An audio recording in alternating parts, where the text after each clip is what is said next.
T20 world કપની આ 36 match India won by 17 runs against Netherlands. કાલની મેચ જોયા પછી આ વસ્તુ ક્લિયર છે કે the most underrated player in Indian cricket team is Shivam Dube. Shivam Dube 5મા નંબર પર બેટિંગ કરવા આવે જ્યારે 90% of the time power play પૂરું થઈ ગયેલું હોય. કાલની મેચમાં શિવમ દુબેનો સ્કોર હતો 66 રન ખાલી 31 બોલમાં, જેમાં 4 બાઉન્ડ્રી ને 6 સિક્સ સામેલ. એટલે કે 66 રનમાંથી 52 રન ખાલી બાઉન્ડ્રી ને સિક્સના દમ પર.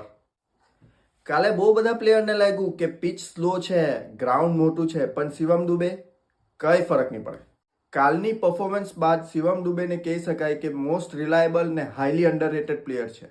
Because after Abhishek Sharma gone for a duck, Ishan Kishan out for 18 ને Tilak Varma out for 31 runs. ઇન્ડિયાને એક એવા બેટ્સમેનની જરૂર હતી કે જે સૂર્યકુમાર યાદવને સાથ આપે, પણ આપણાને જોવા મળ્યું કે શિવમ દુબે એક પોતે પાવર હિટર છે. એટલે હાર્દિક પંડ્યા બી સ્ટ્રાઇક રોટેટ કરીને વધારે સ્ટ્રાઇક શિવમ દુબેને આપીને મોટો સ્કોર બનાવ્યો. 7 બેટ્સમેનની આ ટીમ, 7 પ્લેયરમાંથી કોઈ બી એક તો ચાલવાનો જ હવે. બોલિંગમાં આપણે જોઈએ તો વરુણ ચક્રવર્તી કેમ નંબર 1 T20 બોલર છે એ કાલની મેચમાં આપણાને જોવા મળ્યું. કાલની મેચમાં વરુણ ચક્રવર્તીની 3 ઓવરમાં ખાલી 14 રન ને 3 વિકેટ હાસિલ કરી. એઝ અ ટીમ ઇન્ડિયાનું ડોમિનેશન ઇન T20 કન્ટિન્યુ છે.